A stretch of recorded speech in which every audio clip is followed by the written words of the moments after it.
There comes a time when you just know, you feel it in your chest, in your silence, in the way you no longer recognize yourself when you're with them.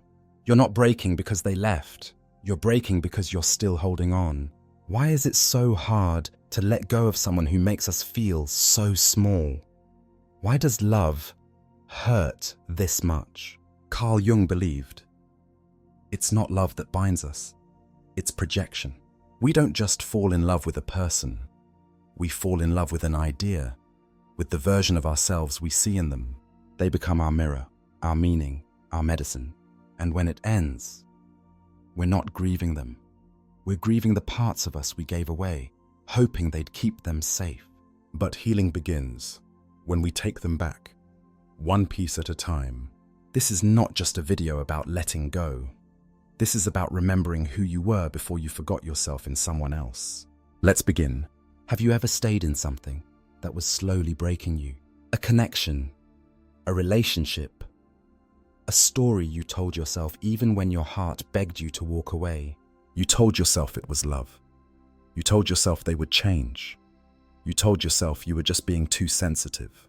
But deep down in the quiet moments, you knew something wasn't right. Carl Jung didn't just explain pain, he gave us a language for it. And here's one of his most powerful truths. You are not trapped by the other person. You are trapped by the illusion you created about them. We don't get stuck because of who they truly are. We get stuck because of who we needed them to be. Somewhere inside us, a wound, a fear, a hunger for something we never received. Then, we meet someone. They feel familiar. They feel like home. They feel like healing. And without knowing it, we project everything onto them. We don't just see them. We see meaning. We see rescue. We see completion. And that's when the illusion takes root. We fall in love. Not with a person, but with the version of ourselves we believe we could be through their love. That's why letting go hurts so deeply. Because it doesn't feel like we're losing them.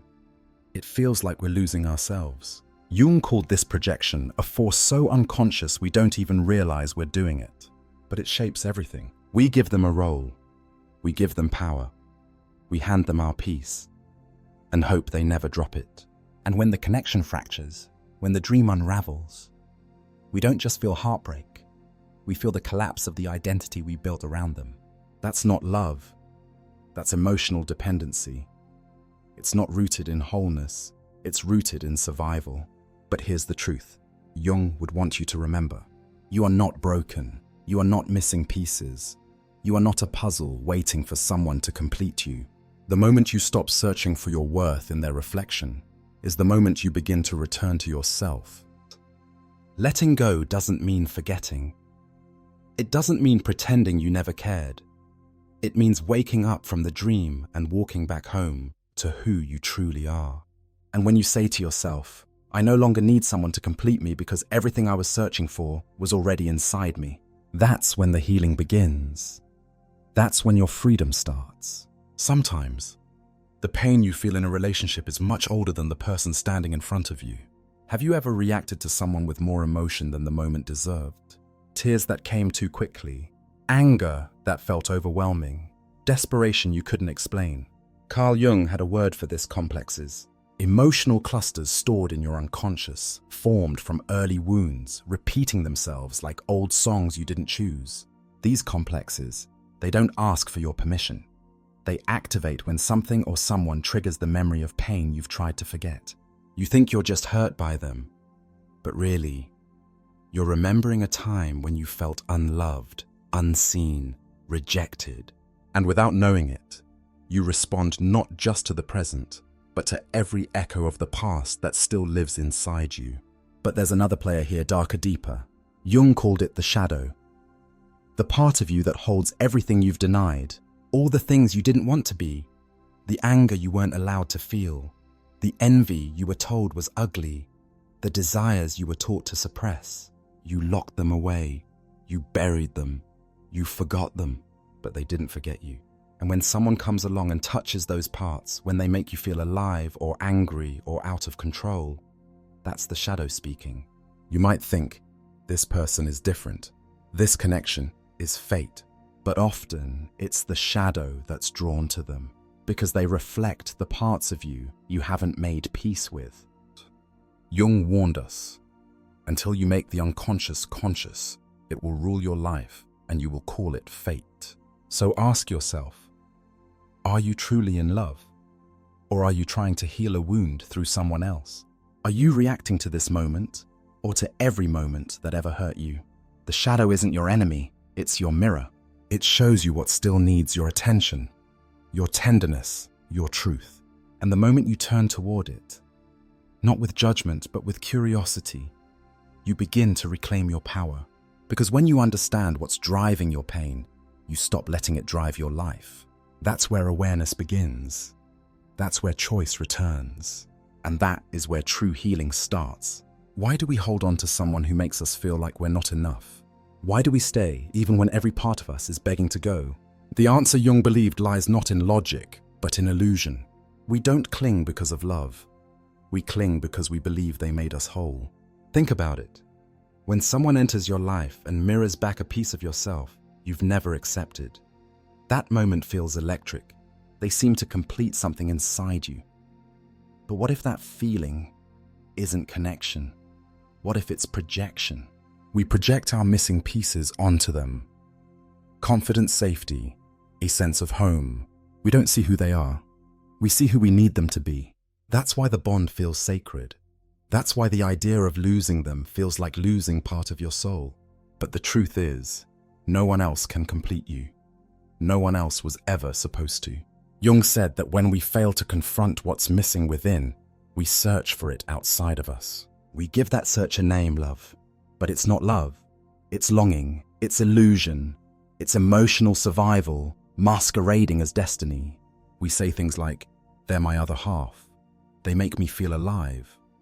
Without them, I feel empty. But what if the emptiness was already there? And they were just a flashlight, shining light on the parts you never healed. What if they weren't your home, but a mirror? And what if the pain of letting go isn't the pain of love lost, but the pain of waking up from the dream? That moment when the illusion begins to crack, that's when the real work begins. You start asking, who was I before them? What did I abandon in myself to hold on to them? You start remembering that you were whole long before they ever arrived. And slowly you begin to take back everything you gave away. Your voice, your peace, your power. This isn't the death of love. It's the rebirth of self. Letting go isn't the end of the story. It's the moment you finally start writing your own. Many people believe they stay in painful relationships because they love too deeply. But what if the truth is, they stay because of fear? Carl Jung believed emotional dependency doesn't grow from love. It grows from the unconscious belief that without the other person, we are not enough.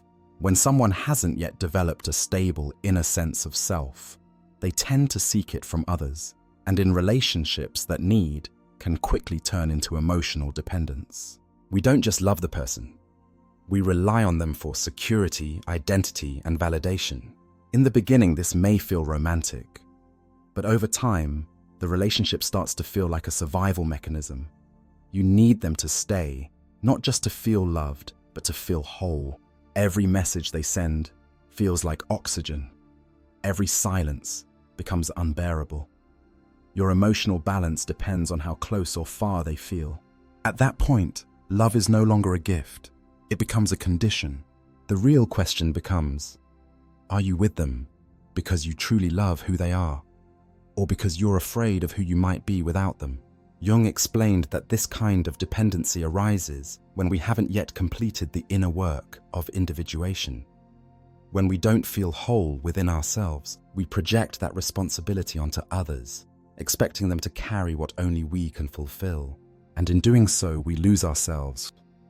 You may begin to silence your voice just to keep the peace. You bend your boundaries, tolerate pain, and betray your own needs, all in the hope that they'll stay, so you don't have to face the fear of being alone. But this isn't love, it's survival. And no one should have to survive their own relationship. Letting go of emotional dependency doesn't mean you stop caring about them. It means you begin to care for yourself. That's the moment you begin to realize no one else can be the source of your worth. peace, identity, and wholeness must be nurtured from within. And the moment you stop outsourcing your completeness to someone else is the moment you begin to take your life back. Have you ever felt drawn to someone so strongly? It didn't make logical sense. You couldn't explain it. You just felt it. A pull, a connection, a sense that somehow this person was meant for you. But over time, that intensity didn't bring peace. It brought confusion, chaos, pain. Carl Jung would remind us, that person might not be your destiny, they might be your mirror. When we don't fully see ourselves, we start to see parts of us in others, and not just the good parts. We project our deepest needs, our fears, our unlived potential onto someone else. This is not something we do consciously. It happens in the background, quietly, automatically. You look at someone and you don't just see them. You see who you want to become, or who you're afraid you already are. This is the psychological process of projection. We project our longing for love, our unresolved trauma, even our inner child onto others, and then we form attachments not to the person, but to what they represent. That's why we often say, I don't know why I'm so obsessed with them, or I feel like they complete me. Jung warned that when we project the unconscious onto others, we fall in love with our own reflection, not with reality, and eventually that illusion shatters. You begin to notice flaws. They stop meeting your needs. You feel betrayed, hurt, disappointed. But were they really the problem? Or did your expectations come from a place they never agreed to fill? Projection makes relationships unstable because it puts pressure on someone to be everything you're not giving yourself. You admire their confidence because you're struggling with self-worth. You love how calm they are because you're battling your own chaos. You rely on their direction because you haven't trusted your own.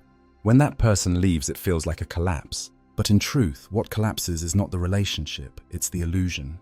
Jung believed that the more aware we become of what we project, the more power we reclaim. So ask yourself, what part of me did I place in this person? What qualities do I admire in them that I haven't yet allowed in myself? And what parts of me, what wounds, what fears, what needs am I asking them to carry for me? The answers to these questions are the path to wholeness. Because once you recognize the projection, you can call it back. You can say, that power was always mine. That peace I admired in them is something I can create. That love I longed for starts inside me. When you stop projecting, you stop expecting others to complete you. And instead, you start seeing them clearly as they are, not as your savior, not as your missing piece, but simply as another human being walking their own path. That's where love becomes real. That's where freedom begins. Even after the relationship ends, they remain. Not physically, but emotionally. In your memories, your body, your habits. You catch yourself thinking of them while you wash the dishes. You replay conversations at night. You wonder if they still think about you too. You haven't spoken in weeks, maybe months, but somehow they still feel close. Carl Jung believed that emotional connections are not limited to the physical world. They operate in the unconscious. They live in the energy we once shared with another soul. And unless we consciously release them, they linger. Not because we want them to, but because part of us still clings to the role they played in our inner life. This is called an energetic attachment. It's invisible, but real. It shows up in sudden mood swings, in resistance to new connections, in the way we silently compare everyone else to them. Letting go is not just an external act. It's an inner decision, a sacred reclaiming of your space. Jung taught that true individuation, becoming the person you were always meant to be, requires separating from the identities and emotional patterns we inherited from others. That includes lovers, friends, even family. If their presence still governs your emotional state, it means a part of you still belongs to them. So what can we do? We begin with acknowledgement. We say, yes, I still feel them here. And instead of judging it, we explore it. What role did they play in your life? What version of you came alive when they were near? What parts of you felt seen? What parts did you lose? These questions help us understand why we're still holding on, not to the person, but to the idea of who we were with them. To cut the energetic tie is not an act of anger, it is an act of grace. You don't need to hate them. You don't need to forget them. You simply say, "Thank you for what you brought into my life, but I now return my energy to myself." You reclaim your breath. You reclaim your rhythm. You reclaim your emotional space. And slowly you notice the change. The silence no longer screams. The memories no longer ache. Their name no longer stings. Because you're no longer living in their energy, you're living in yours. And that is the true beginning of emotional freedom. Even after you've done the work, the therapy, the reflection, the silence, there are still days when something pulls you back. A song, a smell, a photo you forgot to delete. And suddenly, you're there again. Missing them. Wondering if it really had to end. Convincing yourself. Maybe they've changed. Carl Jung taught us. The unconscious never forgets what it hasn't fully processed. That longing you feel, that's not your soul calling to theirs. It's your old identity reaching for comfort. Not love, but familiarity. Your brain was wired by the relationship. Routines, texts, emotions, patterns. Even the pain became predictable. So when silence replaces chaos, it feels empty. But that emptiness is space. Space for something new. Space for you. Emotional relapse isn't failure. It's part of healing. Just like someone recovering from addiction, your system craves what it used to rely on, even when you know it was harmful. That's not weakness, that's biology. But this time you have a choice. You can pause. You can feel it without acting on it. You can say, "Yes, I miss them, but I miss me more." Carl Jung said, "Loneliness does not come from having no people around you, but from being unable to communicate the things that seem important to you." So communicate, not to them, to yourself. Write it out. Speak it aloud. Tell the mirror what you need to hear. That was then. This is now. I choose peace over patterns. I choose growth over longing. I choose to stay free. Every time you resist the urge to return, you're rewiring your nervous system. You're rebuilding your identity. You're reminding your unconscious, I am no longer that version of me. I am someone new. This is how healing becomes permanent. Not by forgetting, but by no longer needing what once hurt you. And in that, there is power, real, lasting power. True love is not found in dependence. It doesn't beg. It doesn't chase. It doesn't break when someone walks away. It stays whole with or without the other person. Carl Jung believed that the deepest work we can do is not to find someone to complete us, but to become whole within ourselves. This is the goal of individuation. To discover who we are, beneath our attachments, beyond our projections, outside the roles we've played, to be loved. Because love born of emptiness is hunger, and love born of fullness is freedom. When you stop seeking love as a rescue and begin to experience it as a sharing, everything changes. You no longer need someone to stay. You choose to walk beside them, and there you freely, fully, consciously, Jung said. Until you make the unconscious conscious, it will direct your life and you will call it fate. So many of us confuse intensity with intimacy, obsession with devotion, possession with love. But real love doesn't bind, it liberates. It doesn't ask, how can you make me feel whole? It asks, how can we walk as two whole beings and still meet each other again and again with openness? When you reach this place of inner clarity, attachment fades, control dissolves, and peace becomes the new foundation of connection. It doesn't mean you stop feeling. It means your feelings are no longer rooted in fear. You love without losing yourself. You give without keeping score. You walk away when needed, not in anger, but in truth. Because you know you are already whole, and so is the love you offer. Letting go is not just an ending. It is a return to yourself, to the parts of you that were buried beneath compromise, beneath longing, beneath the belief that love required you to disappear. Carl Jung believed that transformation always follows loss, not because pain is magical, but because pain reveals what we were avoiding. The person you were when you entered the relationship is not the same person walking away. You've been cracked open, but through those cracks, light enters. The end of a connection becomes the beginning of consciousness. You begin to ask questions you never dared to ask before. Who am I without the roles I played for someone else? What do I value? What do I need?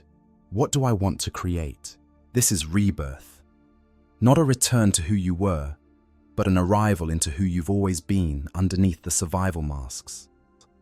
Jung said, "The privilege of a lifetime is to become who you truly are. And the truth is, you were never meant to stay small, tamed, dependent on someone else's affection to feel alive. Your heartbreak cracked the illusion. Now you see, you don't need rescuing. You never did. You just needed to remember your power, your boundaries, your voice, your light. The healing does not erase what happened. It integrates it. You carry the memory not as a weight, but as wisdom. You are no longer trying to prove your worth. You are living it. You are no longer chasing love. You are embodying it. You are no longer waiting to be chosen. You are choosing yourself. And in that act of sacred self-recognition, you are reborn. Not as someone new, but as someone true. After the noise, after the chaos, after the heartbreak, what remains is silence. At first, it's unsettling, too quiet, too still, too unfamiliar. But Carl Jung taught that true transformation begins when the distractions fade and the soul finally has a chance to speak. Most people run from silence because it forces them to feel, to confront, to listen. But silence is not your enemy, it's your invitation. An invitation to come home to yourself, without the voices of others, without the need for approval, without the constant seeking. In the silence, you begin to hear what you truly want, not what you were taught to want, not what you were conditioned to desire, but what your heart whispers when no one else is in the room. Silence is not empty. It's full of answers. It reveals the wounds still in need of care, the dreams you've buried, the parts of you still waiting to be seen. In Jungian psychology, solitude is sacred. It's where integration happens, where all the fragments come back together. You realize you don't have to be busy to be worthy. You don't have to be wanted to feel enough. You just have to be present with yourself. Let the silence teach you. Let it show you the difference between loneliness and solitude. One is the absence of others. The other is the presence of you. The more time you spend in that sacred space, the more grounded you become. You stop searching for yourself in someone else's eyes. You stop asking others to reflect your value. You stop chasing noise to distract from your truth. You become rooted in your own stillness, and that stillness becomes your strength. Because when you can sit with yourself in silence without fear, you've reached a level of freedom few ever touch. You've returned to your source, to your center, to the quiet truth that you were always enough. You were always whole. And now finally you can hear it. So what now? You've released. You've grieved. You've sat in silence and found yourself again. But transformation is not just about letting go. It's about integrating what you've learned into how you live. Carl Jung called this individuation, the process of becoming whole, not perfect, not healed beyond all wounds, but real, aligned, conscious. This is where the inner work becomes outer change. You begin to move through the world differently, not guarded but grounded, not afraid of connection, but no longer lost in it. You know how to say no without guilt. You know how to stay without losing yourself. You know how to leave without falling apart. Why? Because your center is within you now. You trust your inner signals. You feel your intuition again. You don't need chaos to feel alive. You choose peace because you've earned it. In integration, boundaries aren't walls. They're the sacred outlines of your truth. You no longer abandon yourself to be chosen. You no longer shrink to be accepted. You take up space fully, quietly, powerfully. This is the life after detachment. Not a life of isolation, but of clear, conscious connection. You see others as they are, not as who you need them to be. You love with awareness. You listen with presence. And when pain comes again, because it will, you meet it with compassion, not fear. Because now you know, everything that breaks you is also trying to wake you. And every time you return to yourself, you rise more whole than before. This is the journey of emotional maturity, of depth, of freedom. Not chasing what's missing, but embodying what's real. You are no longer a seeker of love. You are the source of it. And in that knowing, you live differently. You live from the inside out. This is what freedom feels like. Waking up and feeling at peace. Not because everything is perfect, but because you're no longer waiting for someone else to complete your story. You've stopped running from your loneliness and started dancing with it. You've stopped seeking permission to exist fully and started owning every breath, every truth, every choice. Carl Jung once said, "The most terrifying thing is to accept oneself completely. But once you do, nothing can hold you hostage again. Not the past, not the heartbreak, not even the longing, because you now know you are whole, you are evolving, and you are free." This freedom is not loud, it's quiet. It's the gentle refusal to abandon yourself ever again. It's the strength to walk away when something costs your peace. And it's the grace to let love in when it aligns with who you are, not who you used to be. You've become someone new, not through escape, but through deep conscious transformation. This is your real life, not the fantasy, not the projection, not the illusion that someone else holds your happiness. You've claimed your light. You've remembered your power. You've returned to yourself. And now, you walk forward not with fear, but with clarity. Not searching for something lost, but creating something true. Because finally, you understand. Letting go was never about losing them. It was always about finding you. If you've stayed with me until the very end, thank you truly for walking this path with me. This wasn't just a video. It was a journey through heartbreak, through healing, through the quiet courage it takes to return to yourself. Carl Jung's teachings remind us that the answers we seek aren't found outside in someone else's arms, approval, or attention. They've always lived within us. I hope these words gave you space to breathe a moment, to reflect, and perhaps the strength to take your next step with clarity, compassion, and power. If this journey resonated with you, please like, share, and subscribe. It helps more than you know. And if you want to continue exploring the soul psychology, the light and the shadow, then come with me. There's more to uncover. Until next time, I'm grateful for your presence. Take care of your heart and always remember, you have always been enough. You have always been whole. And now you are free. See you in the next video.